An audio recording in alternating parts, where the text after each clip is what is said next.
vuelves a fijar las direcciones. Creo que ahora sí está perfectamente.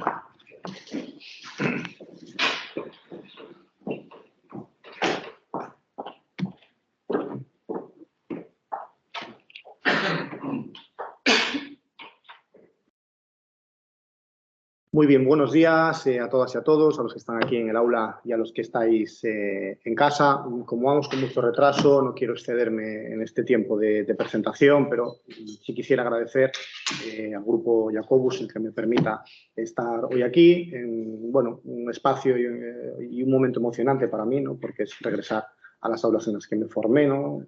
Como historiador y como persona, así que siempre es ilusionante regresar. Me he prometido no ponerme muy emocional, así que voy a continuar y ya habrá tiempo para las reflexiones personales. Sin más, procedo a leer mi comunicación por atenerme al tiempo establecido y no robarle presencia a mis compañeros. En el año 2001, en la ciudad italiana de Parma, se celebraron unas jornadas que tenían como destino llevar a los estudios sobre el románico lombardo a la realidad historiográfica de inicios del siglo XXI. Aunque el grueso de este se centró en el arte románico italiano, algunas de las sesiones abordaron el fenómeno en otros territorios europeos.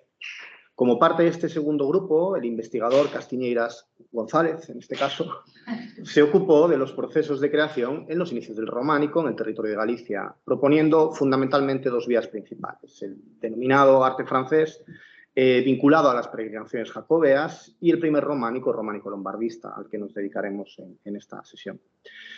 Dicho investigador hizo notar en su estudio que el peso absolutamente justificado, por otra parte, de la Catedral de Santiago de Compostela y sus vínculos con el románico de la Francia meridional habían y siguen condicionando la mirada historiográfica sobre el románico en Galicia, ocultando en cierta medida la existencia de una segunda vía denominada lombardista, en la que el autor incluye, entre otros, a San Martiño de Mondoñedo, del que trabajé en mi tesis doctoral y del que vengo a hablarles. La iglesia de San Martiño de Mondoñedo se encuentra en el actual municipio de Foz, en Lugo, en los arrabales de la población, en un entorno que eminentemente sigue siendo rural. La iglesia se eleva sobre una pequeña colina, como ven, como intuyen en pantalla, que la hace destacar de manera preeminente en el paisaje. En la actualidad sirve como templo parroquial y alberga la sede de un interesante museo, pequeño pero muy interesante museo parroquial. Como sabrán, y es el motivo por el que he decidido hablar de este edificio, la iglesia fue catedral entre los siglos IX y XII e incluso se ha planteado la compleja y difícil posibilidad de que en este mismo solar se ubicase el monasterio máximo, sede de la diócesis de Britonia, mencionada en el parroquial Esuebum, algo en lo que yo personalmente no creo. Tras el fin de su condición catedralicia, en la iglesia se instala una comunidad de canónigos regulares San Agustín hasta el año 1532, en el que pasa a depender directamente de la Catedral de Mondoñedo, ya en el lugar de Mondoñedo, tras las capitulaciones entre el cabildo y el canónigo Gómez.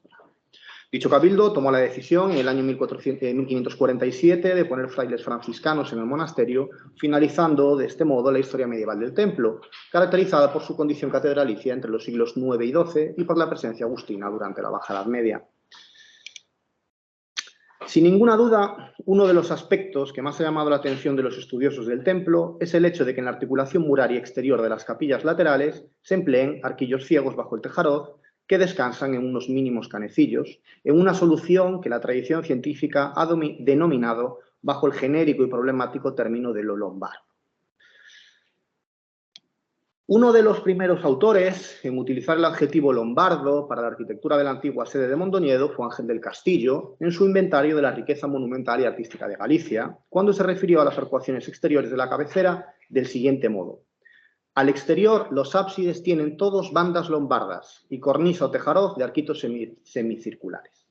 Seguidamente, a la hora de realizar sus conclusiones, el autor afirma, y cito textualmente, que el conjunto de la arquitectura mindoniense le recuerda mucho a la arquitectura románica catalana primitiva. Desde esta obra pionera, en mayor o en menor medida, estas adjetivaciones se han utilizado constantemente para el ejemplo aquí abordado. Al margen de cuestiones terminológicas que retomaremos un poquito más adelante, la manera de concebir la articulación del paramento exterior del ábside por medio de arquillos y lesenas, además de ser rupturista, poco habitual en el territorio de Galicia, se emparenta directamente con la arquitectura del primer románico, románico lombardo, románico lombardista, más precisamente, que tuvo un amplio desarrollo en Aragón, Cataluña, el sur de Francia, el norte de Italia, a lo largo del siglo XI, pero también del siglo XII. Dicha denominación, lejos de ser un mero calificativo terminológico, es uno de los conceptos más discutidos por los especialistas en la primera arquitectura románica y sitúa de esta manera a la iglesia de San Martiño de Mondoñedo en el centro de una importante polémica historiográfica. Dicha historiografía, desde el siglo XIX, en esa historiografía el término lombardo se empleaba para referirse a los trabajos de una serie de talleres itinerantes, denominados magistri comacchini, que en los inicios del siglo XI ensayaron unas formas arquitectónicas innovadoras en las inmediaciones de los lagos de Como y Lugano, al norte de Italia, desde donde se irradiarían al sur de Francia, a los condados catalanes. Posteriormente, y gracias en gran medida al éxito historiográfico de las obras de obras de autores como Porter o Puig i Cadafal, el concepto trascendió su delimitación territorial original y pasó a utilizarse para casi todo el conjunto del primer románico. De esta manera, lo lombardo se transformó en sinónimo de una arquitectura caracterizada, a grosso modo, por el uso de un aparejo pequeño, lesenas, arquitos y por la ausencia de la escultura monumental, que tanto desarrollo tendría con posterioridad durante el románico pleno. Puede apreciarse como la nomenclatura comenzó utilizándose en una parcela geográfica muy precisa para acabar englobando un fenómeno edilicio común en el conjunto de la Europa meridional. En esencia, el centro de la polémica reside en el carácter étnico de estos maestros lombardos. En la génesis historiográfica del término, este se vinculaba directamente a la aparición de formas arquitectónicas con la presencia en obra de estos magistri comacchini provenientes de los territorios norteños de la península itálica y que de manera itinerante recorrerían los diversos territorios europeos. Frente a estas apreciaciones, se ha ido constatando a lo largo de los años la dificultad de rastrear a estos personajes en la documentación, lo que ha puesto en duda la necesaria relación entre los modos de la arquitectura del primer románico y la procedencia geográfica de sus artífices. Frente a los vacíos de información en las fuentes, se va abriendo paso a la pregunta de si toda esta arquitectura debe ser atribuida a maestros de ascendencia lombarda y con ella se plantea un importante problema terminológico. ¿Sigue siendo adecuado hablar de iglesias lombardas cuando no conozcamos nada de sus constructores? ¿La sola presencia de arquitos y lesenas es muestra de una uniformidad edilicia en la Europa del Sur a inicios del románico? Como en cualquier polémica de este tipo, las respuestas a estas cuestiones tienen múltiples aristas y resulta imposible abordar el conjunto del tema en una pequeña intervención como esta. Si regresamos al caso que nos ocupa, la carencia de fuentes documentales precisas acerca de la historia constructiva de San Martiño de Mondoñedo impide hablar de la presencia de maestros lombardos en el reino medieval de Galicia, pero además este supuesto es altamente improbable por la lejanía geográfica y por la inexistencia de menciones a estos personajes en otro tipo de documentación. Por ello, parece más adecuado para un edificio como el estudiado aquí el sustituir el vocablo lombardo por el de lombardista, nomenclatura propuesta para algunos ejemplos del primer románico aragonés en los trabajos de Esteban Lorente, Galtier Martí y García Guatas, en los que, como en Mondoñedo, se constatan las formas, pero no la procedencia de los ejecutores de las mismas. La utilización de un lenguaje lombardista en la articulación de paramentos de la cabecera de San Martiño de Mondoñedo no es un únicum en el paisaje monumental del noroeste de la península ibérica en el siglo XI. El empleo de dicha gramática edilicia en los reinos de Castilla, León o Galicia se produjo de una manera tardía y desde luego no tan abundante como en la vertiente oriental peninsular. A pesar de ello, son varias las fábricas que presentan importantes analogías con la primitiva catedral mindoniense. El proceso de aparición y llegada de la arquitectura lombardista en los reinos hispanos se produjo a priori de este a oeste, y desde las primeras manifestaciones en los condados catalanes irán apareciendo fábricas de primer románico en los reinos de Aragón, Navarra, para paulatinamente ir introduciéndose en los dominios de las monarquías cristianas occidentales. Los procesos de viaje y aparición de estas formas arquitectónicas no son del todo bien conocidos. Tradicionalmente se viene ponderando el papel catalizador del Reino de Navarra bajo el gobierno de Sancho III el Mayor en dicho proceso, si bien las relaciones entre este monarca y algunas edificaciones occidentales importantes como San Antolín de Palencia no son todavía demostrables. En cualquier caso, y con todas las precauciones acerca de los procesos de circulación de modelos, los modos del primer románico se van a desarrollar bajo un cierto amparo regio, tanto en los territorios más orientales como en los occidentales que nos ocupan, tanto en tiempos de Fernando I como especialmente de Alfonso VI. Sin ninguna duda, ya volviendo al caso gallego, los investigadores que se han dedicado con mayor ahínco a esclarecer estas complicadas líneas de desarrollo y de difusión son Ramón Izquierdo y Manuel Castiñeiras. Este último considera, siguiendo lo ya dicho por Ángel del Castillo, que las fórmulas empleadas en la cabecera de Mondoñedo pertenecen al léxico de la arquitectura lombarda, como se ha visto, desarrollada en Cataluña y Aragón, e indica las similitudes entre la articulación en alzado de San Martiño de Mondoñedo y los templos catalanes de Sant Pons de Corbera, Sant Llorenç de Munt, Sant Miquel de Fluvià y Sant Jaume de Frontanya. Las concomitancias entre estas iglesias y la catedral románica de Mondoñedo son plausibles y vienen a plantear la posibilidad de un diálogo artístico entre los territorios orientales y occidentales. A este respecto, y a pesar de las claras afinidades entre las fábricas de unas y otras latitudes, cabe sin embargo destacar que el lenguaje edilicio del románico lombardista llega con cierto retraso a los reinos hispanos occidentales, más si cabe a estas zonas más recónditas del noroeste. Si aceptamos una cronología aproximada para la cabecera de Mondoñedo en un momento indeterminado del último cuarto del siglo XI, existe una importante diferencia cronológica entre la construcción de la iglesia gallega y la elevación de los ejemplos catalano-aragoneses citados, fechados hacia la mitad del siglo XI.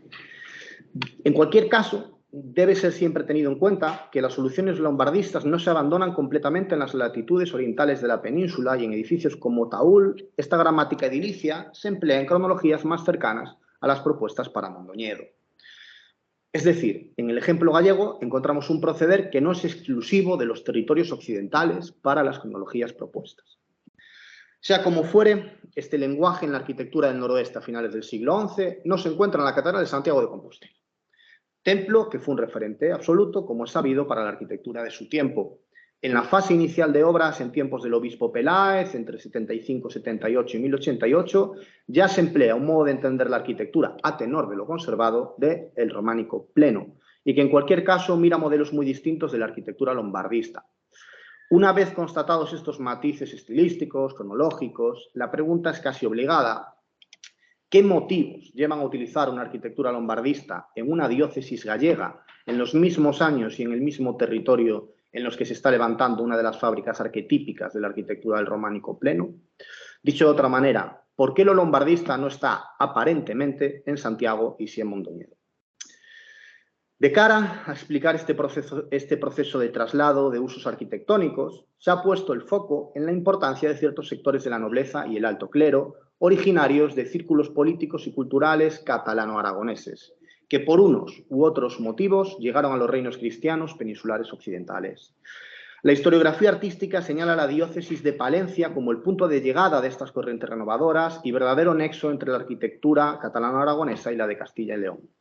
A la diócesis palentina llegaron a lo largo del siglo XI una serie de religiosos formados en el entorno del célebre Oliva, abad de Ripoll, como sabido, obispo de Vic y conde de Berga y de Ripoll, y que con el amparo del monarca fueron llamados a reformar las tradiciones eclesiásticas locales.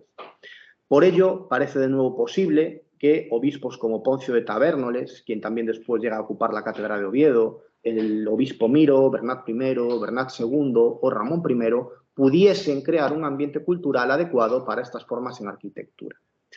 También es en Tierra de Campos donde también se vuelve a ver algunos ejemplos de renovación del léxico monumental con una raigambre lombardista, podríamos decir.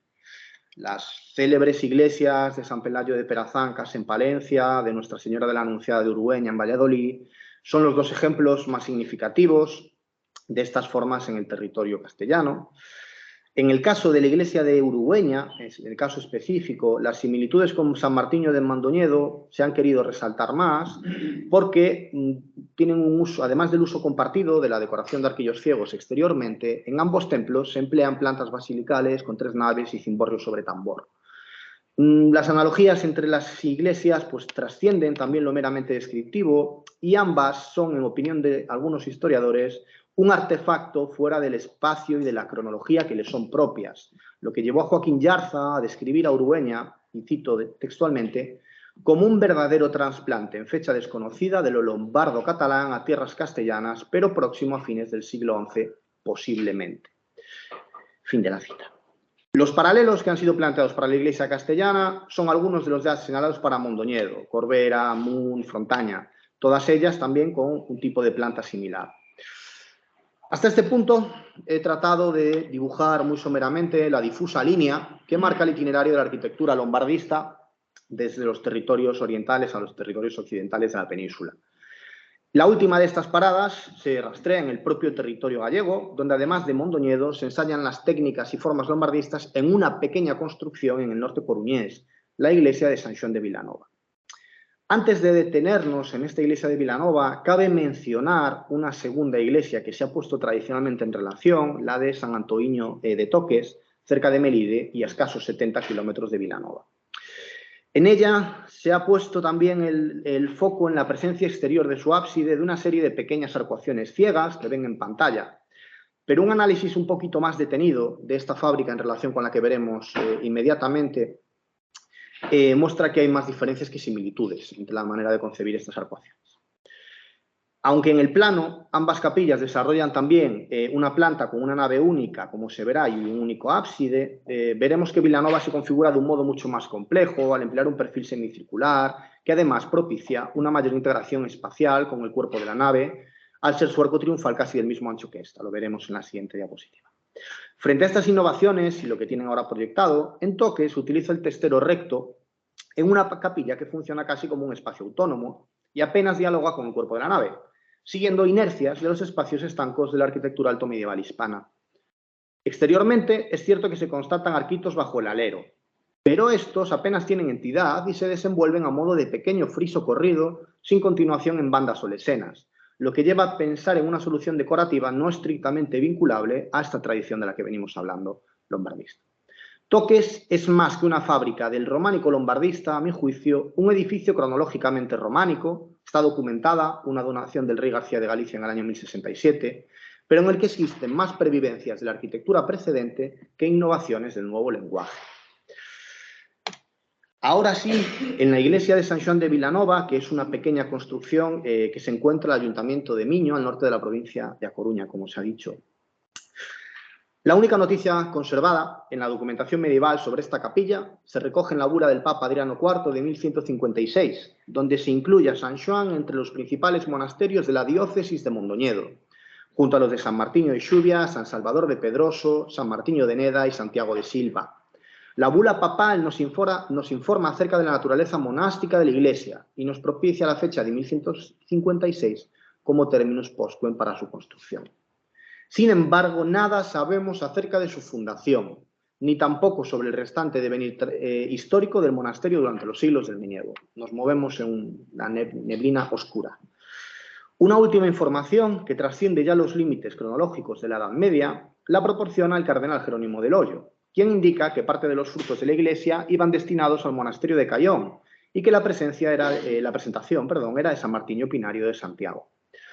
Este silencio casi total de las fuentes escritas limita, obviamente, el estudio de San Xoán y deja como prácticamente único recurso metodológico el análisis de los vestigios materiales, el posterior estudio comparativo de su arquitectura y, finalmente, la exploración del contexto político y cultural en tanto que posible generador de las elecciones arquitectónicas.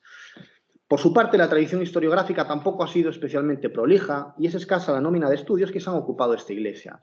Casi todos ellos, además, en publicaciones de carácter más amplio sobre el desarrollo del románico inicial en tierras gallegas.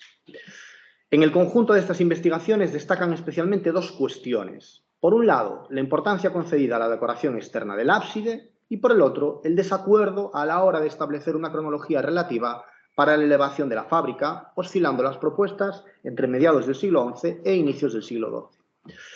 Deteniéndonos mínimamente en el análisis de su arquitectura, el primer aspecto destacable es el relativamente buen estado de conservación de su fábrica románica, poco habitual en la zona. Si bien en ella se realizaron a finales del siglo XVIII una serie de modificaciones importantes, como el añadido de una sacristía abierta en el muro sur de la nave, la creación de nuevos vanos en el muro norte y la construcción de una nueva fachada con espadaña. A pesar de estas obras mencionadas, no se ha alterado demasiado la espacialidad de una construcción románica que en planta, como se ha dicho ya, presenta una nave única rematada por ábside semicircular, precedido de un muy mínimo tramo recto y con bóveda. Este modo de resolver la cabecera es doblemente innovador para la arquitectura románica de la región, ya que por un lado se opta por el hemiciclo frente al más habitual testero recto, mientras que además la ausencia de columnas en el arco triunfal y su propia anchura crean una mayor integración entre los espacios del ábside y de la nave, como ya se ha señalado. Tanto el uso del testero semicircular como la integración espacial son características que se alejan de los tradicionales modos heredados de la arquitectura prerrománica y cuya presencia puede responder a la paulatina sustitución, en opinión de Manuel Núñez, desde finales del siglo XI de la vieja liturgia hispana en favor de la liturgia romana. La importancia de esta innovación planimétrica es tal que si, como plantea Izquierdo Perrín en sus diversos trabajos, este ábside se hubiese construido entre finales del siglo XI o más bien inicios del siglo XII, nos encontraríamos ante un perfil de capilla absolutamente innovador, que solo contaría en Galicia con este ejemplo y el de las capillas de San Pedro y de San Juan en la Catedral de Santiago de Compostela, siempre con la prudencia de todo lo que hayamos podido prever. En su desarrollo exterior, la Iglesia muestra nuevamente soluciones ajenas a los modos de la arquitectura precedente y más en sintonía con las fórmulas de las que hemos venido hablando. La curva del ábside se divide en 3 tramos separados por pilastras a modo de lesenas que rematan en el inicio del friso de arquitos ciegos. Los arcos son de medio punto doblados y descansan sobre pequeñas ménsulas esculpidas con motivos vegetales, geométricos e incluso cabezas humanas. Sobre estos se encuentra una cornisa conformada por hiladas de sillares decorados con un friso de tallos ondulantes similares a los que se emplean en los cimacios de San Martiño de Mondoñedo, hacia 1100. Un último aspecto que me gustaría destacar en esta vista externa del hemiciclo es la alta calidad de su estereotomía, con unos sillares correctamente escuadrados que atestiguan la presencia en Vilanova de un taller versado en esta nueva manera de concebir la arquitectura, más que de unos artífices en proceso de ensayo de una nueva gramática edilicia. Una vez analizados muy brevemente las características de esta arquitectura y planteados algunos de los posibles paralelos, resta cuestionarse cómo fue el proceso de recepción de estas formas en el occidente peninsular y quiénes fueron los agentes que pudieron hipotéticamente propiciarlas. Ya se ha hecho notar anteriormente que esta arquitectura aparece en el occidente hispano en cronologías más tardías que en otras latitudes y que en este proceso pudieron tener un papel relevante de primer nivel algunos miembros del clero, de la nobleza, vinculados con determinados círculos políticos. Una muestra clara de este tipo de enfoque historiográfico es la hipótesis que considera que la cercanía a Perazancas de importantes fábricas benedictinas como Fromista, Carrión de los Condes o San Isidro de Dueñas pudo haber ayudado a crear un contexto óptimo para la aparición de estéticas lombardistas en este templo, un supuesto difícilmente constatable por otra parte. Un segundo ejemplo más clásico quizá, pero igualmente problemático, de esta línea interpretativa es la teoría que considera que las formas de Urueña pueden ser debidas a la conexión catalana que supuso el matrimonio en 1025 entre María Pérez, hija de Pedro Ansúrez, con Ermengol V, conde de Urgell. Compleja esta argumentación ya planteada en el año 66, pero que la documentación no acredita claramente. En cualquier caso, son ejemplos que muestran como para algunos investigadores, la presencia de élites nobiliarias venidas de fuera del reino, de una parte, y el proceso de benedictización de la vida monástica de la otra, pudieron ayudar a crear un ecosistema propicio para la llegada de una estética ajena a los reinos occidentales. En el caso gallego, se han esbozado teorías similares para la recepción de estas formas en las fábricas objeto de estudio. Desde un punto de vista general, los aires renovadores y el diálogo con realidades culturales foráneas tienen su epicentro, como no podía ser de otro modo, en la elevación de la fábrica románica de la Catedral de Santiago de Compostela. La presencia de obispos de origen cluniacense, como Dalmacio, de talleres de filiación navarro-aragonesa activos en el entorno de la cabecera, o incluso un posible y también problemático papel de intermediario del depuesto obispo Diego Peláez desde el exilio oscense, son solo una pequeña muestra de la importancia que tuvo la apertura a nuevas realidades geográficas y culturales a la hora de renovar el lenguaje edilicio en el territorio gallego a finales del siglo XI. Sin embargo, en la Iglesia compostelana, a tenor de lo conservado, no se empleó el lenguaje lombardista, lo que invita a no sobreestimar el entorno cultural compostelano en este proceso particular. En Santiago, la internacionalización, si sirve este término, cristalizó en la asunción del lenguaje del románico pleno, pero parece que no así el de la arquitectura lombardista. En el estudio del origen de esta tradición constructiva del primer románico, en paralelo a las estéticas compostelanas, se ha valorado especialmente la figura del obispo Gonzalo de Mondoñedo, presente en la sede desde 1077 hasta 1112. El prelado, formado en el monasterio de Sagún, fue un religioso activo en las polémicas intelectuales de su tiempo, y ha querido verse en su llegada a la cátedra mindoniense un punto de reflexión renovador en el seno del clero gallego, que además sirvió de acicate para la renovación monumental románica de la fábrica. De nuevo, Castiñeiras González ha apuntado a la posibilidad de que el obispo hubiese conocido de primera mano algunas de las corrientes renovadoras en la arquitectura castellano-leonesa, gracias a su participación en los concilios de Burgos de 1080 y Usillos de 1088. Para este investigador, la asistencia a este último concilio en tierras palentinas pudo permitirle, quizá, conocer la primitiva catedral de Palencia. Un último aspecto por destacar en la biografía del obispo es su asistencia en 1088 a la consagración de San Isidro de Callobre, muy cerca de San Xoán de Vilanova. La presencia de Gonzalo de Mondoñedo en la comarca vincula a las dos edificaciones lombardistas gallegas de un modo muy leve y pudo ser el nexo que quizá permitiese la aparición de estas formas en Milán. La ausencia de otros datos documentales imposibilita ir más allá. Junto con el posible papel de algunos prelados, también el paulatino proceso de benedictización de la vida monástica de Galicia pudo estar en la génesis de algunas de las experiencias que denominamos lombardistas. Es de un gran interés, de nuevo, el caso de Toques, ya que en el documento de donación que ya se ha mencionado, del año 1067, se hace mención expresa a la observancia benedictina por primera vez en la documentación de la Galicia medieval conservada. A la luz de estas informaciones, podría parecer clara la relación entre renovación monumental y reforma de la observancia, pero la precocidad de Toques de cara a asumir la regla de San Benito no se traduce en una arquitectura excesivamente renovadora. Ya se ha señalado anteriormente que existen arcuaciones ciegas en el ábside de la iglesia, pero estas se encuentran muy lejos de la idea de arquito lombardista más canónica y además resuelve su planimetría con preceptos conservadores, como se han visto.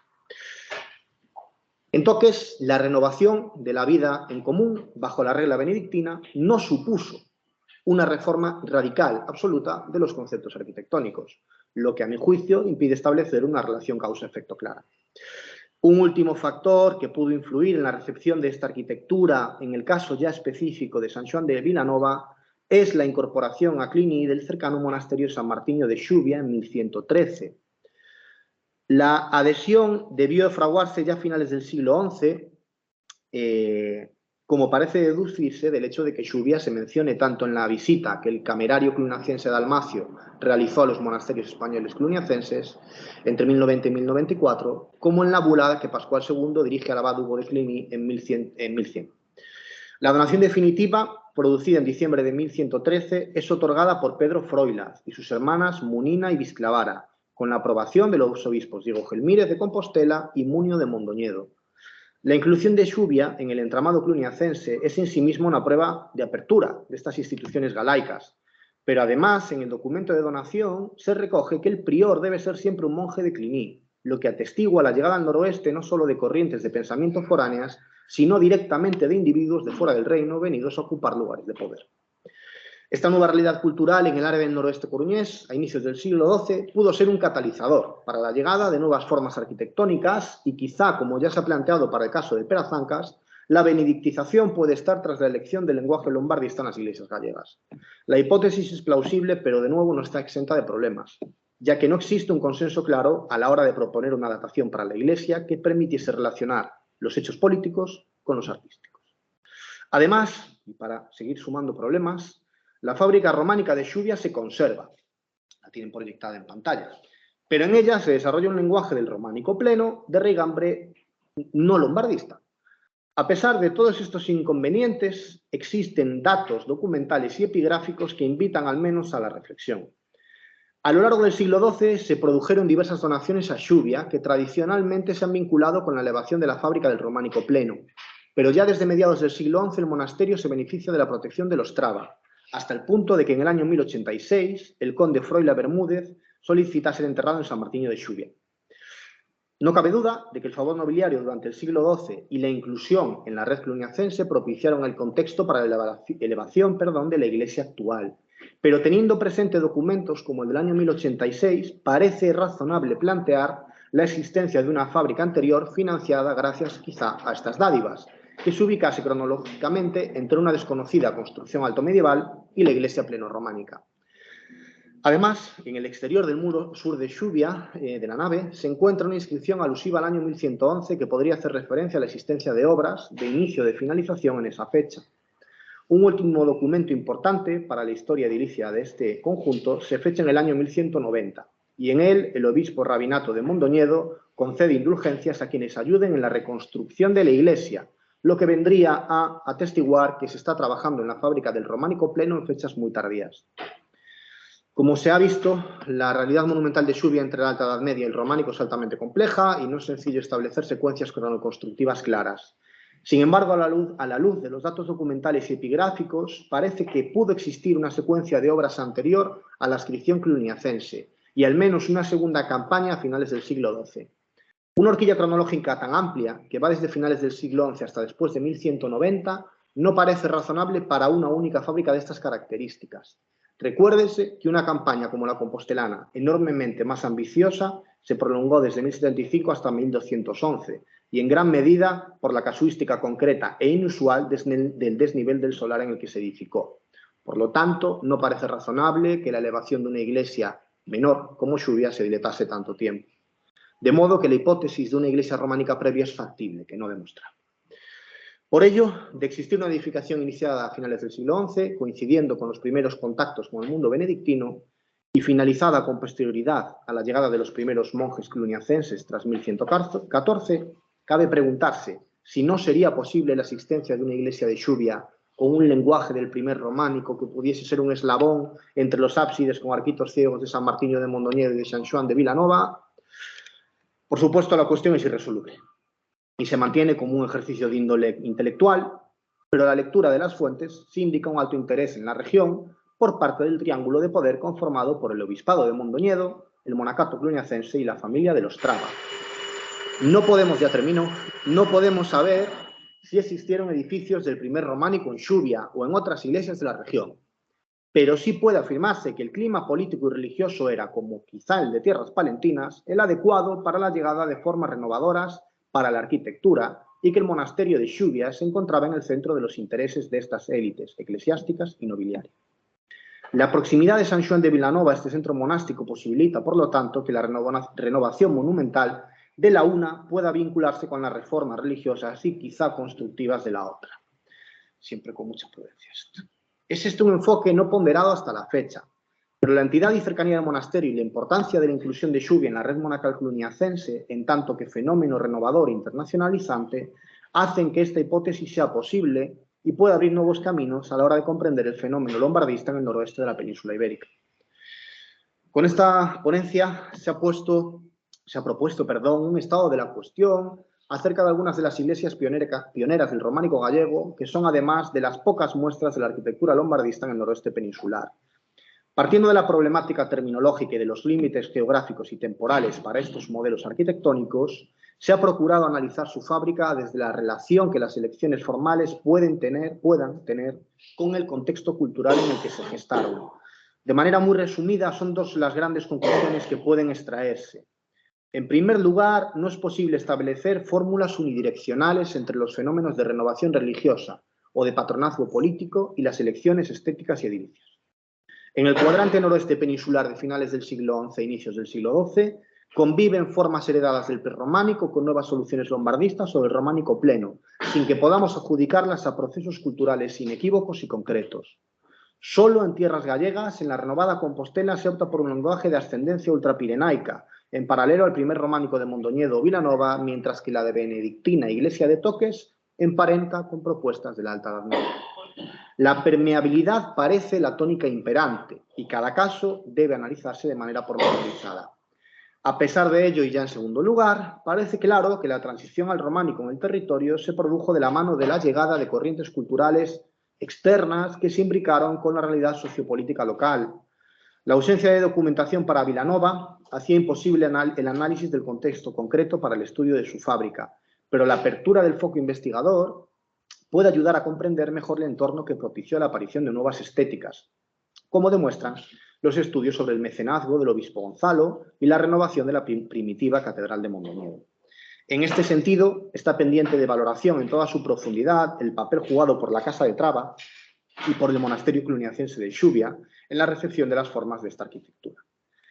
Es cierto que la carencia de vestigios materiales es una losa enorme para la investigación, pero esta problemática puede suplirse en cierta medida mediante el estudio de las relaciones del linaje de los condes de Traba y de los abades de Xubia con agentes foráneos, de cara a comprender las complejas redes de intercambio cultural que facilitaron la aparición del lenguaje constructivo del primer románico. En esta exposición se ha pretendido afianzar, por lo tanto, esta vía, que en futuras investigaciones quizá pueda ayudar al mayor conocimiento del contexto de Vilanova o Mondoñedo y de la propia cuestión lombardista en un territorio de Galicia en el que, como se señaló al inicio de esta intervención, esta arquitectura convive oculta tras las exitosas formulaciones compostelanas. Muchas gracias y nada más.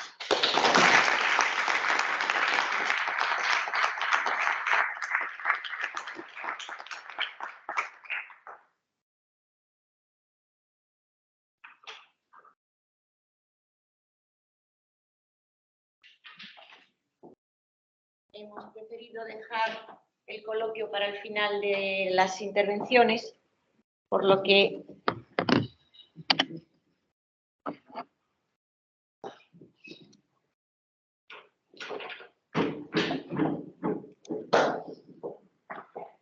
ahora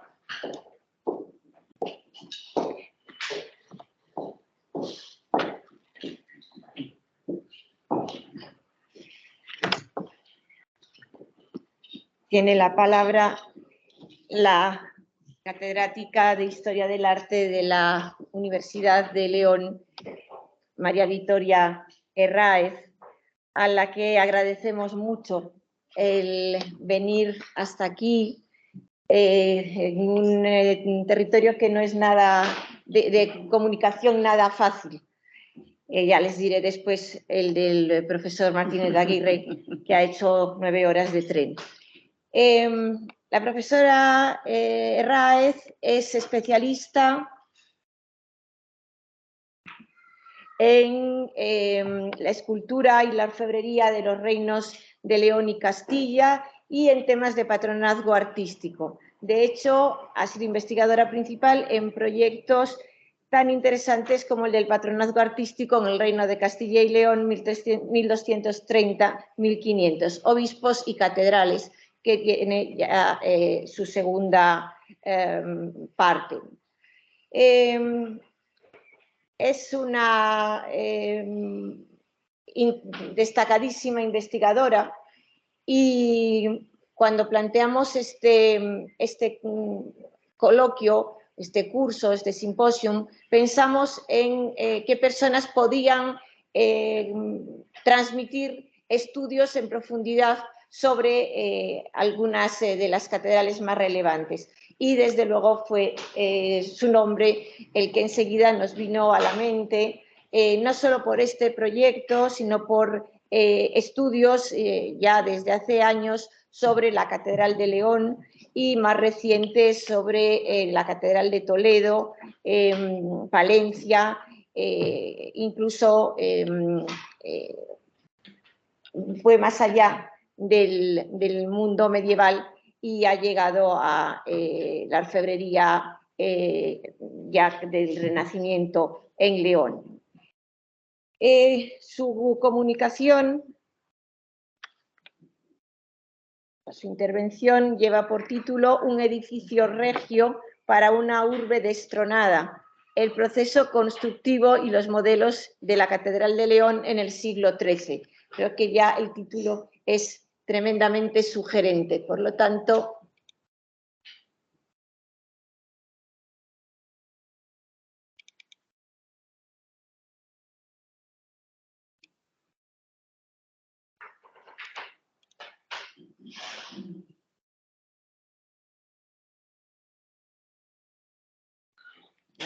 le cedo la palabra.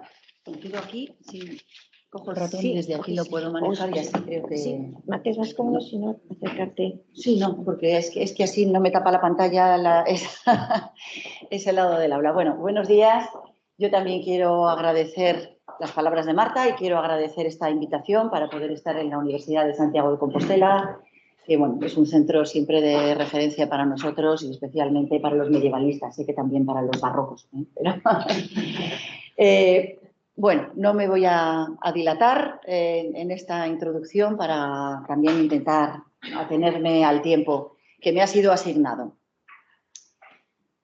Bien, la victoria de Alfonso VIII sobre los almohades en la batalla de las Navas de Tolosa en 1212 supuso un desplazamiento de la frontera con Al-Ándalus hacia el sur y trajo una relativa calma en los reinos de la España cristiana. Esa tranquilidad, esa expansión política, pues tuvieron un eco en el terreno artístico. Y por eso, durante el primer tercio del siglo XIII, van a ser numerosas las canterías que se encuentran abiertas. Dentro de ese paisaje constructivo del primer tercio del siglo XIII, la historiografía ha destacado siempre el inicio de dos grandes edificios, la Catedral de Burgos, cuya primera piedra se colocó en 1221, y la Catedral de Toledo, que se había iniciado ya hacia 1222. La tercera gran catedral del gótico hispano es la de León, y sin embargo se ha separado de las dos anteriores por su distancia cronológica, porque sus inicios se han venido situando tradicionalmente en la segunda mitad del siglo XIII. Y si ustedes siguen buscando información sobre la Catedral de León y entran en Internet, va a seguir diciendo que la Catedral de León se empezó a construir en 1255.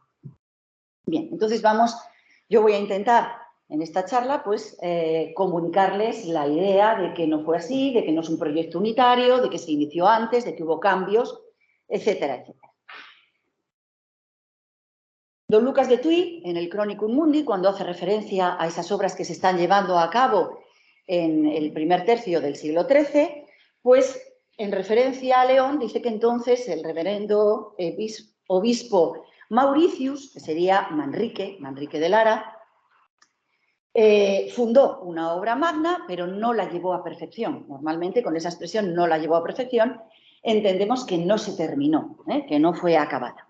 Y al hilo de esta afirmación, durante mucho tiempo se defendió que este obispo pues, habría iniciado el edificio gótico actual, pero por distintas causas, cuando él muere, en 1205, se muere, el edificio había quedado sin concluir y no se retoma hasta 1255, hasta que llega el obispo Martín Fernández. Bien, desde luego, esos dos autores, Street y Lark, ya dudaron en adjudicar a Manrique de Lara el papel de promotor de un edificio gótico de esas características, teniendo en cuenta el desarrollo de la arquitectura gótica en Francia, que estaba más atrasada que esto, vamos a decir, así en palabras llanas.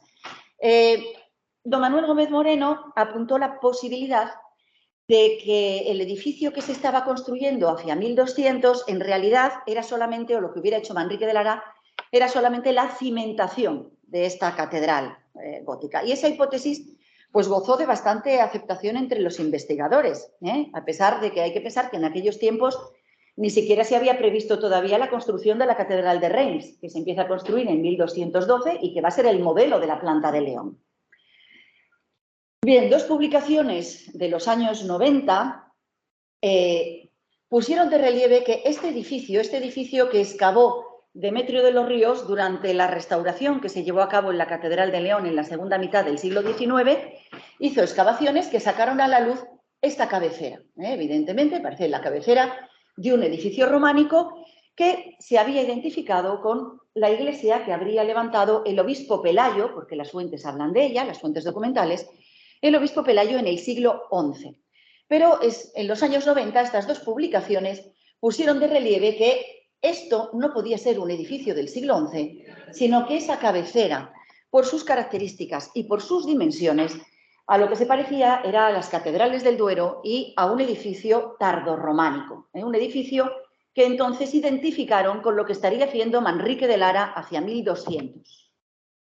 Bien, una vez que ya se ha desvinculado a este obispo y esas fechas del edificio gótico, pues ya nos volvimos a quedar con que el edificio gótico se inició en la segunda mitad del siglo III, con la ayuda o con la interacción del obispo Martín Fernández y del rey Alfonso X. Bien, es cierto que podían existir cuestiones de carácter ideológico que justificasen la concepción de un edificio como Santa María de Regla pocas décadas después de la construcción que estaba llevando a cabo Manrique de Lara. Sabemos que el claustro estaba acabado en 1202, ese claustro tardorrománico, y después él estaría con la iglesia, con el templo. Bien, ¿por qué 5 décadas después, según la historiografía tradicional, se comienza un edificio gótico. Es cierto que León en 1230 perdió su carácter de capital de un reino cuando Fernando III la unió a la corona de Castilla. Entonces, Burgos brillaba como capital de la monarquía, Toledo como sede metropolitana. En ambas ciudades, como hemos visto, se estaban construyendo unos edificios que expresaban plásticamente, con el mismo lenguaje que se utilizaba en el norte de Francia, en el dominio real francés, estaban expresando esa posición privilegiada. Entonces, no es extraño que en ese contexto, pues también León quisiera recuperar la imagen de su antiguo esplendor de Civita Regia. Pero se ha ido más allá, porque en la Catedral de León, como vamos a ver enseguida, se aunan referencias a la Catedral de Reims y referencias también a edificios de Île-de-France como la Iglesia Abacial de Saint-Denis. La Catedral de Reims era la catedral de la coronación de los reyes de Francia. La Abadía de Saint-Denis era el lugar de enterramiento de la monarquía capeta, ¿eh? Y entonces se ha querido interpretar la Catedral de León no solo como una expresión de ese deseo de recuperar la imagen de Civita Regia, sino también como una plasmación material de los ideales políticos de Alfonso X. Incluso se ha propuesto que el proyecto arquitectónico leonés fuera el resultado del proyecto político del rey sabio, que, entre otras razones, habría elegido este lugar para plasmar sus aspiraciones a la corona del imperio, porque León, como capital del reino, había sido el marco de la coronación de su antepasado Alfonso VII, el emperador. Bien, entonces vamos a ver qué preguntas nos surgen al hilo de estas afirmaciones. Primero, ¿León significó tanto para Alfonso X como para ser este el lugar en donde eligió plasmar su ideario? Segundo, ¿cómo pudieron el obispo y el rey Martín Fernández, este obispo que ocupa la silla leonesa a partir de 1254, cómo pudieron embarcarse en semejante empresa, nada más acceder el obispo al episcopado, en un momento en el que el estado de las finanzas de la Iglesia de León era desastroso y además había grandes conflictos internos dentro del cabildo? En tercer lugar, sabemos que la Iglesia, por lo menos en sus aspectos fundamentales, estaba terminada hacia 1280. Entonces también nos podemos preguntar cómo es posible que los trabajos se hubieran desarrollado pues, en menos de 30 años, prácticamente, porque ejemplos de construcción excepcionalmente rápida, bueno, por ejemplo, la Catedral de Chartres, pero bueno, fue porque hubo un incendio en 1194 y además porque la situación política hizo que el rey se uniera con los burgueses para financiar este edificio y, bueno, en cierto modo, jugando en contra de los grandes señores feudales, ¿no? O, mucho más rápido todavía, pues se levantó la Sainte-Chapelle en París, pero claro, no es una catedral, es una capilla palatina con una financiación a cargo del rey. Era un edificio destinado a contener, a ser el relicario de la corona de espinas, que se había obtenido en Constantinopla a un elevadísimo precio. En fin, son situaciones, son circunstancias que no se estaban dando en este momento en León, no tienen paralelo. Las cuestiones, las preguntas, y todas las preguntas y luego iremos viendo qué hipótesis o cómo se solucionan, también llegan en el terreno artístico, también se nos plantean cuestiones. En primer lugar, porque advertimos la existencia de una escultura, una producción escultórica temprana en relación con las fechas que se dan para la arquitectura. Por ejemplo, el sepulcro de este obispo, Rodrigo Álvarez, que murió en 1232, desde luego manifiesta una tendencia artística novedosa. No tanto en las formas, porque parece un taller todavía un poco tosco, probablemente que estuviera trabajando en la localidad, pero sí es novedoso totalmente en la iconografía, lo que no me puedo detener. Pero su enterramiento sirvió como modelo para, a lo mejor si cerramos un poquitín esas cortinas para que se vea mejor la pantalla, lo digo, porque claro, hemos llegado a Santiago, que siempre hay lluvia y hemos traído el sol, desde León. Gracias. Bien, se copió, como vemos, el modelo del arcosolio del sepulcro en el del obispo Martín Rodríguez. La estructura del lucillo, los temas representados son exactamente los mismos, pero la factura ha cambiado radicalmente. El escultor de esta obra sí podemos considerar que se ha formado en un taller francés, o al menos en uno directamente influenciado por las principales corrientes francesas del primer tercio del siglo XIII. Debió realizarse en épocas próximas al óbito del prelado y parece que un taller de esta categoría no se instala en la ciudad para hacer un solo sepulcro, sino que lo lógico es que haya sido atraído por una empresa más monumental y que al hilo de esa actividad el obispo le encargara su sepultura. La sorpresa se repite con el monumento funerario del deán, no el obispo, el deán Martín Fernández. El deán Martín Fernández murió en 1250. Sabemos que su sepulcro existía en el claustro, no sabemos cuándo se hizo, pero sabemos que pocos años después ya existía ese sepulcro.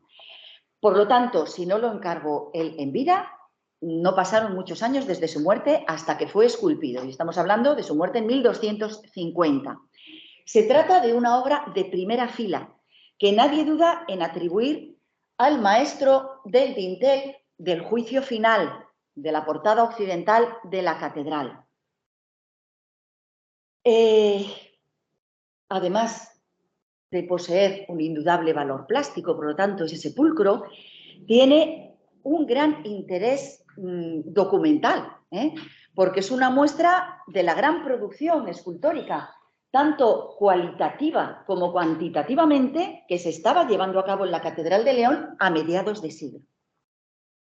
Bien, y además de esta de este somero acercamiento a la escultura, se desprende que en Santa María de Regla, la portada, este magnífico dintel, esta portada del juicio final, que está a los pies del templo, se estaba labrando en los años 50, antes que las del transepto, lo cual quizá tenga que encontrar una explicación en el desarrollo de las campañas constructivas, que siempre se ha considerado que habían ido de este a oeste, como es lo más habitual. De modo, bueno, pero cuando las construcciones van de este a oeste, lo normal es que reciban el complemento escultórico en la medida en que va avanzando la construcción. Eso es lo más habitual, salvo que haya alguna causa, alguna circunstancia que obligue a cambiar ese ritmo. Por ejemplo, en la Catedral de Burgos, pues primero se esculpieron las portadas del transepto y después, cuando se llegó a los pies, se esculpieron las portadas de los pies, las portadas occidentales. Y además es que una de las pocas datas directa sobre la obra que tenemos en la documentación es la de que se estaban erigiendo las capillas radiales, estas capillas radiales se estaban erigiendo hacia 1258. Si el taller que estaba trabajando en la escultura de la portada occidental estaba activo a mediados de siglo, cuando se labró el sepulcro del deán Martín Fernández, ¿cómo es posible que la portada de los pies se estuviera haciendo en las mismas fechas que las capillas radiales, si es cierto que la construcción avanzaba de este a oeste? Por último, un último dato que nos lleva a plantear que no pudo iniciarse la catedral en 1255 y de este a oeste, es que en 1260 ya se citan dos pintores de vidrio. La colocación de las vidrieras únicamente se podía llevar a cabo en zonas que ya estuvieran abovedadas por la fragilidad de esas vidrieras. Tenían ya que haberse colocado toda la plementería de las bóvedas, por lo cual es difícil conciliar ese dato con el inicio de un proyecto hacia 1255. Bien, a través del análisis documental es difícil aclarar hasta cuándo se prolongaron los trabajos de la Iglesia. La preparación para el nuevo proyecto arquitectónico, o por lo menos para una nueva campaña de trabajo, podemos situarla entre 1225 y 1230, porque son fechas en las que el Cabildo leonés adquiere 9 heredades para la obra que están situadas en el Valle de Fenar. Y lo que nos interesa de este lugar, de estas localidades en este valle, es que allí había canteras, era una zona de canteras, de donde se podía extraer piedra para la construcción. Y de hecho la vinculación de esos parajes con la obra de la catedral se refuerza por el hecho de que ponen allí un merino para la obra de Santa María, un merino que depende del canónigo encargado de la obra, del canónigo tenente de la obra. Bien, parece evidente, por lo tanto, que durante el episcopado de Rodrigo Álvarez, del que hemos visto antes el sepulcro, se estaba preparando una empresa constructiva. Y esa empresa tenemos que relacionarla ya, debemos relacionarla ya con el proyecto gótico, a juzgar por el desarrollo posterior y a juzgar por las catedrales que se estaban levantando ya en esa década, la de Burgos, sin ir más lejos. De todas maneras, la primera referencia directa a los trabajos data del episcopado de Martín Rodríguez, que gobernó la sede leonesa, como ven ahí, 4 años, hasta el 42. 2 años después de acceder a esa prelatura, llegó a un acuerdo con el Cabildo por el cual cada una de las partes se comprometía a entregar 1000 maravedís anuales para la fábrica de la iglesia. Bien. Son muy interesantes, aunque muy escasas, las noticias que tenemos del episcopado de don Nuño Álvarez. Al poco acceder a la silla episcopal, el Papa le concedió las tercias de las iglesias rurales para la obra de la fábrica de la iglesia. Las labores constructivas que se llevaban a cabo en el templo debieron ser una de las causas de la crisis económica por la que atravesaba en este momento la iglesia y que se mantuvo durante varios años. Es cierto que no sería la única, porque en 1247 el Papa retiró esas tercias que había concedido para la construcción de las iglesias, tanto a León como a Burgos, como a Toledo y a otros lugares, para dárselas al rey Fernando III para la conquista de Sevilla, para que las emplearan en la Reconquista. La retirada de esas tercias supuso un descenso enorme en la financiación de estas obras catedralicias. Pero, de todas maneras, el endeudamiento de la Iglesia de León, por lo menos en parte, estaba relacionado con estas obras que se llevaban a cabo. Porque Inocencio IV dice que el obispo tiene muchas deudas en un momento en el que necesita hacer grandes gastos. Y cuando Alejandro VI vuelve a dar otra vez las tercias al obispo, que ya será el obispo siguiente, dice que deriva el impuesto para continuar la construcción de la sede leonesa hasta que se acabe, porque la concesión efectuada por su antecesor en el pontificado había sido anulada a favor de Fernando III para esa campaña de reconquista y que por ese motivo la Iglesia permanecía inconclusa. Las expresiones que se emplearon, tenemos aquí, es decir, que hasta que se termine la fábrica, cuando devuelve las tercias, y que por ese motivo la fábrica permanecía imperfecta, podemos decirlo de antes, imperfecta es inconclusa, parecen indicativas de una obra que ya está en marcha, que está incluso en estado avanzado, no solamente en proyecto, y que se tiene que retomar de nuevo hasta su terminación. Desde luego, el episcopado de Martín Fernández, durante él es cuando tenemos más noticias y, a modo de apretado resumen, podemos concluir que son importantes las noticias sobre el apoyo del papado y de los obispos reunidos en concilio. Aunque es cierto que esas aportaciones del papado, como estas que hemos visto de Alejandro IV, casi siempre remiten a las concesiones que ha hecho ya su antecesor, al obispo don Nuño. La ayuda de la Santa Sede parece la partida de mayor cuantía. Se materializó fundamentalmente a través de la concesión de esas tercias de las iglesias y mediante la promesa de indulgencias a los fieles que visitasen la iglesia en determinadas festividades. Otros documentos informan sobre la colaboración del Cabildo con la puesta en valor de las reliquias de San Froilán para atraer a los fieles y que dejaran sus limosnas. También nos encontramos con donaciones para los altares o en las mantas testamentarias, pues muchas veces aparecen donaciones para la obra. Este es un aspecto que no se ha tenido en cuenta muchas veces y al que quizá habría que prestar más atención, aunque ya cada vez así se hace, porque la aportación de los capitulares, tanto a título colegiado como cabildo, como a título particular, cada vez se revela como un factor más importante en la construcción de las catedrales. Bien, por último, también se reseñan, como no, dádivas de los fieles, aunque generalmente estas son de pequeña cuantía. Y por último, pues ahí nos queda el rey, la contribución de Alfonso X, que debió tener un carácter pues más bien moral, de apoyo moral, no material, porque únicamente dio 500 maravedís que estaban destinados a oraciones por su alma y por las de sus antepasados. También eximió del pago de impuestos a algunos trabajadores de la obra, pero también esas exenciones ya existían antes de Alfonso X. Entonces, Martín Fernández, sin duda, fue una figura fundamental en la construcción de la catedral, y la amistad que mantuvo con Alfonso X y su buena relación con el papado permitieron que afrontara esa difícil situación económica por la que estaba pasando la Iglesia de León y que continuara las obras hasta el final del proyecto constructivo. Para llevar a cabo esa empresa, pues era fundamental el prestigio que le confería la imagen regia, la figura de Alfonso X. Entonces, yo creo que más bien esa imagen de Alfonso X sirvió a los propósitos del obispo. Pero todo indica que fue el prelado el que tuvo interés por implicar al monarca, mientras que Alfonso X iba de Sagún a Compostela sin detenerse en León.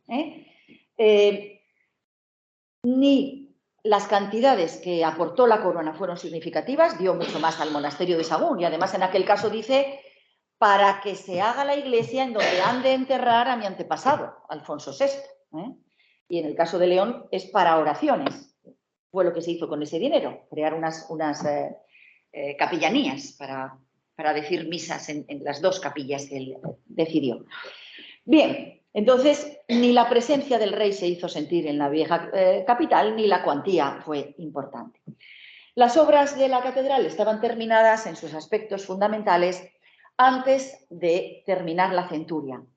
Y la situación financiera, pues otra vez, estas obras se habían dejado las arcas exangües, porque el obispo Fernando Ruiz tuvo que solicitar a los banqueros florentinos un abultadísimo préstamo.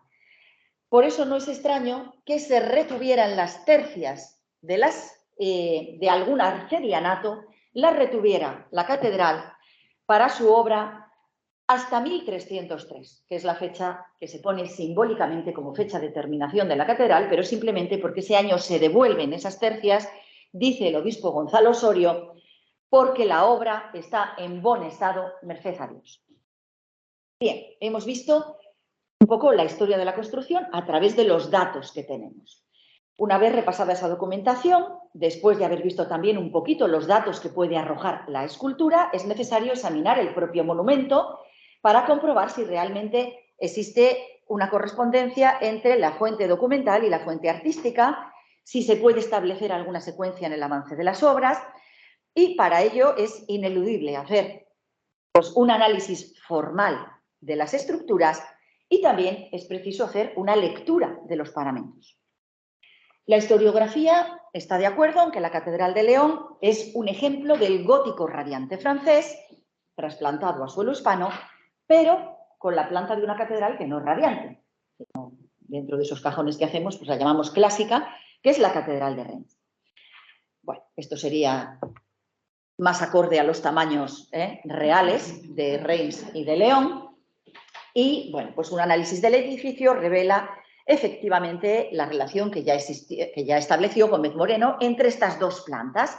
Coinciden en la disposición de las 5 capillas radiales, en el hemiciclo que está unido a un estrecho tramo rectangular que tiene una cubierta común, sus dos nervios descansan en la misma clave de la bóveda que el resto de las nervaduras de la capilla mayor, y que en sus extremos presenta 2 pequeñas capillas rectangulares. Vemos en los 2 edificios, ambas tienen un tramo más en la cabecera, antes de llegar a este transepto de 3 naves, en ambos, y el buque, de nuevo, con 3 tramos. Las diferencias fundamentales que pueden advertirse son la longitud de las naves, es obvia, la ubicación de las torres fuera de las mismas, las de Reims se sitúan, como es habitual, sobre el tramo occidental de las naves, y aquí están fuera, y este pequeño muro, que delimita esas pequeñas capillas rectangulares a las que acababa de hacer referencia anteriormente. Tal vez esos 3 aspectos que separan a la Catedral de León, sobre todo los 2 últimos, que separan a la Catedral de León de su modelo francés, nos puedan ayudar a entender algunos aspectos de la evolución constructiva del templo y sobre todo nos puedan ayudar a conjugar esas noticias que hemos visto más tempranas, bastante más tempranas, que sitúan la construcción o el proyecto hacia 1230, incluso algún año antes, con la concepción en alzado de un edificio radiante. Respecto a la longitud de las naves, bueno, cabe argumentar, he comentado antes, la Catedral de Reims era la catedral de la coronación de los reyes de Francia y, por lo tanto, la excepcional prolongación del cuerpo de la Iglesia se explica porque tenía que acoger a la multitudinaria procesión protocolaria cuando había estos actos. No es normal tampoco para las catedrales francesas esa longitud. En el caso de León, las proporciones se aproximan a la de la mayoría de las catedrales del gótico clásico francés, a Chartres, a Notre Dame de París, a Amiens, aunque es verdad que se acortan un poquito más. Se acortan un poquito más y el resultado es esa macrocefalia de la que se acusa a la Iglesia de León. La ubicación de las torres fuera del buque es una anomalía para la arquitectura gótica porque no encontramos referentes en otros edificios góticos. Desde el punto de vista estético, incluso, esa separación que se produce entre las torres y el hastial de la nave central deja al descubierto la estructura sustentante del edificio. Se ven los arbotantes, lo que puede considerarse más un defecto que un logro, que esos arbotantes asomen a la fachada principal. Se han aducido muy pocas justificaciones para esa extraña disposición. Bien, podemos pensar, bueno, a lo mejor se precipitó el cierre del edificio por cualquier razón, porque no había más dinero, por cuestiones urbanísticas. Decidieron que había que cerrar el muro occidental y como no se habían preparado los tramos sobre las naves laterales para soportar el peso de las torres, se decidió colocarlas fuera. Bueno, es un poco superficial esta hipótesis, porque no hubiera costado mucho reforzar esos tramos, ¿no?, para poner las torres encima. Otra posibilidad es pensar que la utilidad de este pórtico leonés como un lugar en donde se llevaban a cabo recursos judiciales y otras negociaciones pudo haber prevalecido, porque querían conseguir un pórtico, un espacio transitable, diáfano, donde llevar a cabo ese tipo de actividades. Y claro, si se hubieran construido las torres sobre las naves, los grandes contrafuertes de las esquinas de las torres hubieran evitado que ese pórtico pudiera ser transitable, que se horadara el espacio interior del pórtico. Bien. Torres fuera de las naves, separadas del hastial, las teníamos en Santiago de Compostela. ¿Pudo haberse proyectado en la iglesia tardorrománica de León, en esa obra que no sabemos muy bien lo que era que se estaba haciendo o hasta qué punto se avanzó? Se pudo proyectar un pórtico similar. Desde luego, la iglesia compostelana ya sabemos que era punto de mira, de referencia para el resto de las sedes del reino, no solo por su prestigio religioso y artístico, sino también desde el punto de vista político. Esa estructura de fachada con torres fuera de las naves se repitió en otros templos tardorrománicos. Es probable que así estuviera en la Catedral de Astorga, en la Catedral de Lugo, aún se puede apreciar, y lo tenemos también en Sigüenza. Entonces, en León, la posible utilización de una estructura, o por lo menos de un planteamiento previo a la obra gótica para el cerramiento occidental del pórtico, quizá pudo condicionar la longitud de la iglesia, la longitud de las naves, y ser el factor que explica esa disposición fuera de ellas. También eso explicaría una incorrección que nos encontramos en el interior de la Catedral de León, y es cómo se inserta esa torre norte en la obra gótica. Aquí vemos la esquina de la torre norte, esta es la capilla que hay aquí, el cuerpo bajo de la torre, este es el ángulo de la torre, vemos que corta esta ventana no ha podido ser rematada, vemos el pilar gótico sobre la torre y vemos el zócalo también con sus arquerías encima de la torre. Está claro que se construyó primero la torre, no son dos obras hechas a la vez y de este a oeste con un sistema lógico, sino que está claro que se construyó primero esto y después esto. Que la torre ya estaba cuando el muro de la catedral llega ahí, llega a los pies. A la luz de los datos expuestos anteriormente, pues quizá hay que tomar en consideración esa hipótesis de que las torres se hayan construido sobre el pie forzado de una fábrica románica o al menos que se hayan construido en el primer tercio del siglo XIII o hacia 1130 en relación con ese proyecto que existía de iglesia tardorrománica. Las obras de la catedral a comienzos de la centuria es muy difícil desligar dónde terminan esas obras que se estaban haciendo cuando estaba Manrique de Lara y dónde comienzan las góticas. Primero, porque las noticias son escasas y parcas, y segundo, porque están salpicadas a lo largo de todo el tiempo. No hay un momento en el que paren y luego vuelvan a aparecer. Entonces, es muy difícil desligar la actividad que había a principios de siglo de la actividad que vemos con esas noticias de hacia 1240, porque aparecen pintores, aparecen escultores, aparece algún pedrero, aparecen nombres sueltos que hacen ver que continuamente hay.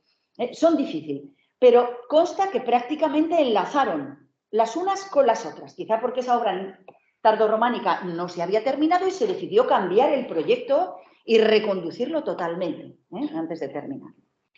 Bien, el último elemento de la Catedral de León que difiere de su modelo francés es ese cerramiento occidental de las pequeñas capillas de la cabecera correspondientes a ese pequeño tramo recto que precede al hemiciclo. Ese muro no existe en Reims. Su presencia en León, según algunos autores, estaría condicionada por la muralla de la ciudad. La cabecera gótica rompió la muralla y se extendió más allá. Entonces, bien, tenemos aquí reflejada la muralla y es cierto que vemos que la cabecera se asienta sobre ella, pero sin embargo creo que ese muro que cierra las pequeñas capillas rectangulares no se justifica en este caso por la cimentación, que además no sigue la misma dirección de esos muros, no es exacta la dirección, sino que la existencia de ese muro se debe al peso que tiene que soportar, que vamos a ver ahora. Bien, si la planta de la catedral leonesa hemos visto que derivaba de Reims, con muy pocos cambios, muy pocas novedades, el alzado es más difícil de adscribir a un modelo concreto. Ya hemos dicho que se aplican, desde luego, los principios del gótico radiante, con la total apertura del triforio hacia el exterior, con la supresión total del muro bajo el arco formero en el claristorio, en la parte superior, y con la progresiva unificación de esos dos cuerpos superiores, que es algo que se había llevado a la práctica en la abadía de Saint-Denis, al lado de París, en la reforma de la iglesia que tuvo lugar a partir de 1231 y que rápidamente creó escuela. Su influencia se extendió a la cabecera de Amiens, a las naves de la Catedral de Estrasburgo, a la Catedral de Colonia, entre otros. Y la iglesia de Santa María de Regla, en León, se inscribe también dentro de esta corriente y vemos cómo además su aspecto puede compararse perfectamente con Saint-Denis. A la izquierda Saint-Denis y a la derecha la Catedral de León.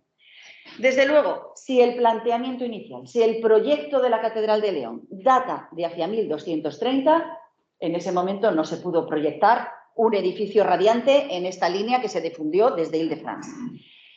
Y efectivamente, pues un análisis detenido del templo arroja la construcción de que su proceso constructivo no fue unitario, sino que ya hemos visto que fue un poco tortuoso, fue lento, con momentos de parada y que en algún momento hubo un cambio de proyecto. Creo que no se proyectó desde el principio como síntesis de varios modelos para seguir esa idea de Alfonso X y esa idea de lugar de coronación y lugar de panteón regio, no, sino que se inició siguiendo un solo modelo y con el cambio de campañas constructivas hubo una modificación en ese proyecto original. Dentro de la uniformidad que se advierte en todo el conjunto de la iglesia leonesa, en gran parte también debida a las restauraciones del siglo XIX, es cierto, pero bueno, hay que señalar algunos pequeños desajustes en el trazado. Acabamos de ver ese desajuste de la torre norte. El otro punto de conflicto se sitúa en ese pequeño tramo rectangular, al que acababa de hacer referencia ahora. Ese tercer aspecto que separa la catedral leonesa de Notre-Dame de Reims.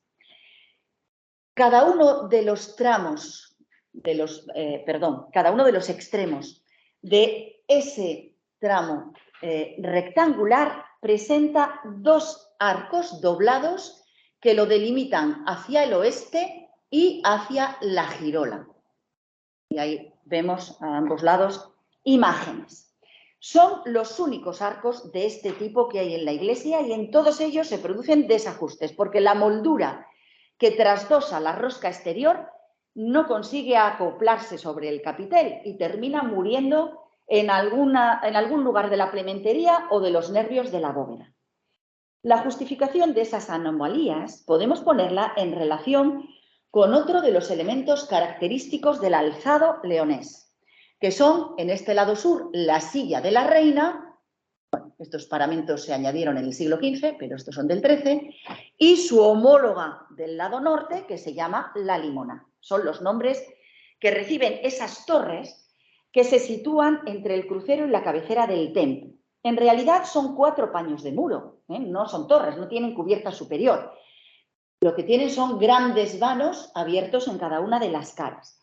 No presentan, por lo tanto, ninguna utilidad, ninguna funcionalidad como espacio habitable, sino que funcionan como contrafuertes. Un edificio de las características estructurales de Santa María de Regla necesariamente hubo de plantear graves problemas de contrarresto para contrarrestar los empujes de la bóveda. Hemos visto cómo es un edificio muy diáfano, que está reducido al esqueleto estructural, en donde los pilares son bastante delgados y en donde hay donde ha desaparecido totalmente el muro de piedra y se ha sustituido por vidrio.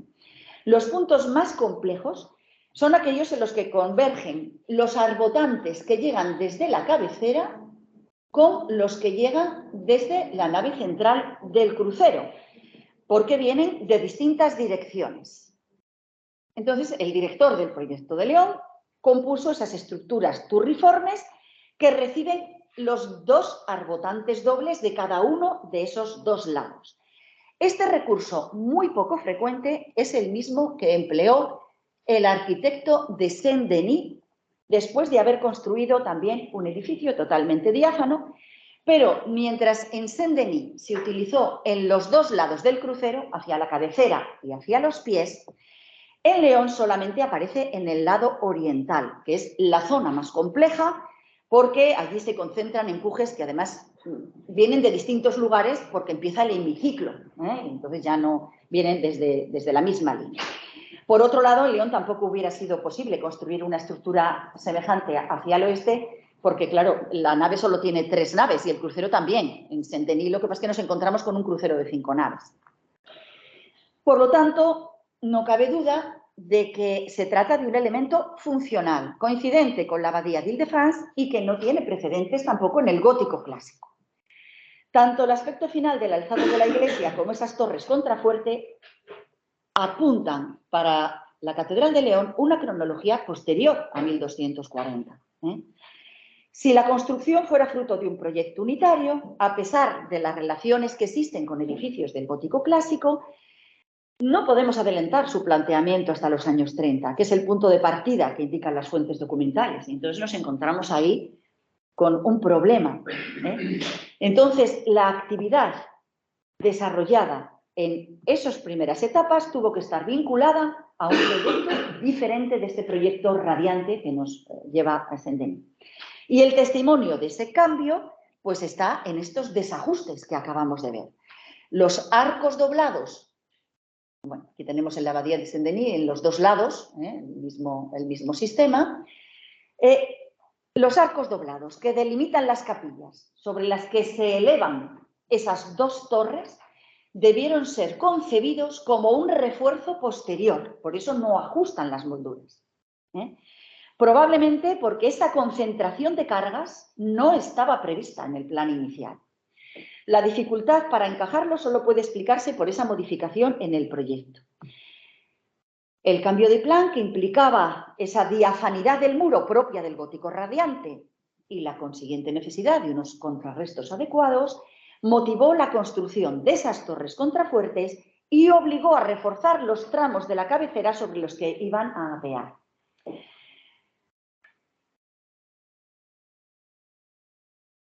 Bien, el estudio de la organización y la técnica de la construcción pues también nos puede ayudar a discriminar si realmente pudo haber distintas campañas de trabajo o no, incluso qué orden siguieron las obras. ¿Qué ocurre?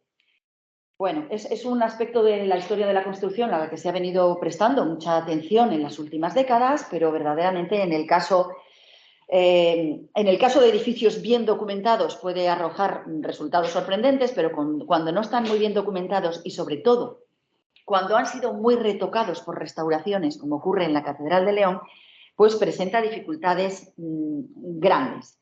Pero bueno, es una línea de investigación que está abierta y por la que se debería seguir. Yo he hecho ya hace tiempo una primera aproximación y vamos a ver qué ocurre, pues por ejemplo, en uno de los tramos del muro norte. ¿Por qué elegí el muro norte de la nave? Pues porque ha sido una de las partes menos tocadas, menos agredidas por la restauración. Y entonces, bueno, pues aquí observamos en ese muro que se sigue un sistema de construcción vertical, propio del sistema gótico, con el levantamiento independiente de los pilares y posteriormente se cierra el muro que hay entre ellos. Pero vamos a ver que, como ocurría en los primeros momentos en que este sistema se aplicó en Francia, se van a producir muchas irregularidades. Se van colocando los sillares, bueno, de uno en uno, ahora los ponemos de muchos en muchos para correr más. Y, bueno, como vemos, no se ha tenido en cuenta la altura de las hiladas, las piezas no se parecen en tamaño, no se pueden estar trabajando en serie, que sería lo ideal, una técnica mucho más depurada como la que hay en la Sainte-Chapelle de París, así se hizo de deprisa, claro, sino que aquí es necesario corregir desajustes sobre la marcha, hacer piezas especiales ex professo para colocar. Se va perdiendo el nivel y es preciso recobrar ese nivel antes de colocar los sillares en donde van a ir, tienen que recobrar ese nivel para colocar los sillares en donde van tallados los capiteles de las arquerías. El sistema de trabajo que se ha utilizado aquí vemos que es totalmente artesanal.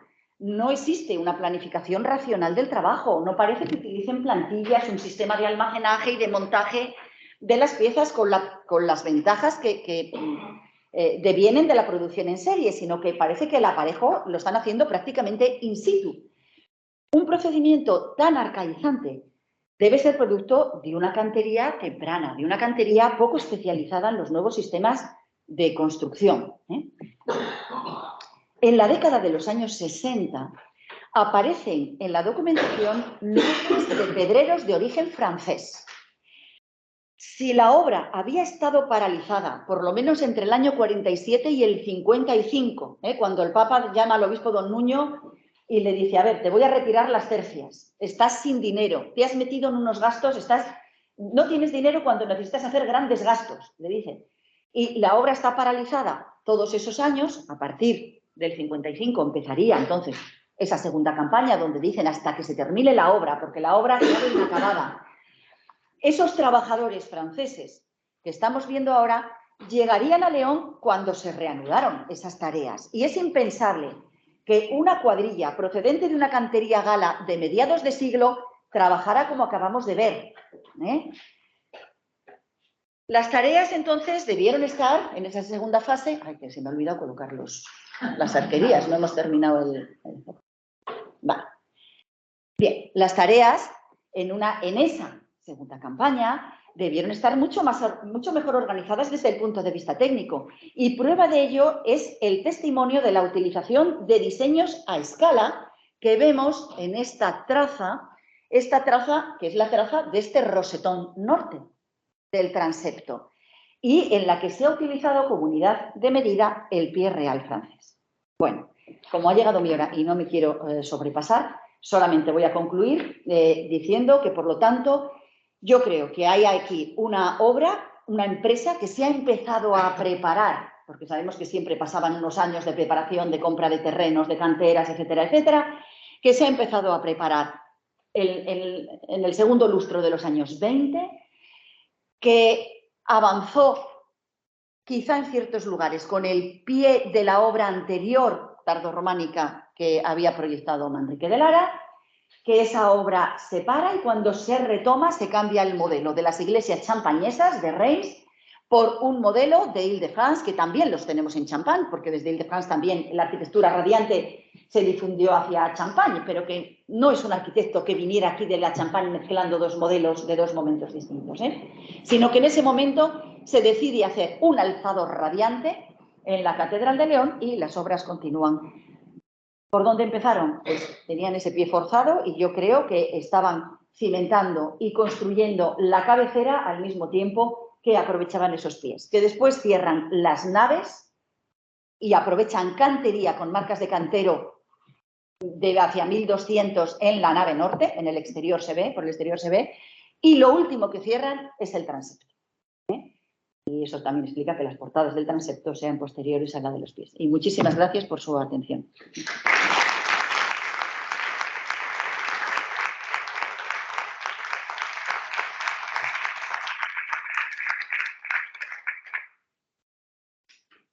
Tenemos ahora un cuarto de hora de descanso, retomamos a la 1 y seguimos en plan marcado. Agradecemos el cuidado a los ponentes en sus intervenciones. Sí. Ah, no, si no tengo que sacar el pendrive ya lo saqué, ¿verdad? Sí, claro, ya lo tengo guardado. Vale, pues bueno, todavía para las conclusiones alguna cosa, pero ya no he querido alargarme porque, bueno, que si no vamos luego muy retrasados. Pero bueno, pero bueno. Sí, he comido los dos últimos fotos. Ese programa que tiene usted también. Sí, es que está haciendo 2 años. Se llama guardia oscura.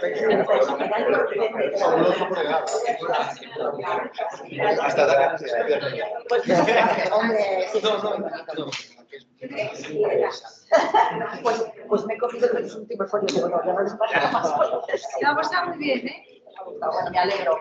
Porque es verdad que hasta mis alumnos, y se lo cuento con el y tal, pero me siguen poniendo los 1255. Da igual, eso es mal.